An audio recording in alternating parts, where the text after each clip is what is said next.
تو روزہ چھوڑ دے. فَعِدَّةٌ مِّنْ أَيَّامٍ أُخَرَ، اور اس کی طاقت نہ رکھتا ہو تو پھر وہ کیا کرے؟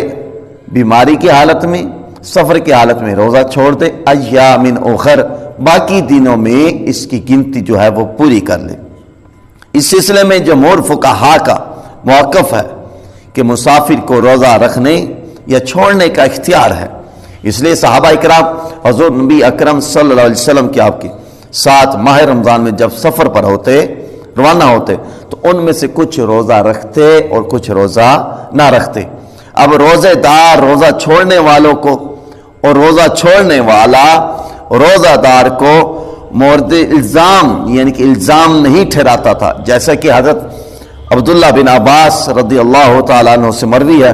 آپ فرماتے لا تعیب علی من صام ولا علی من افطر،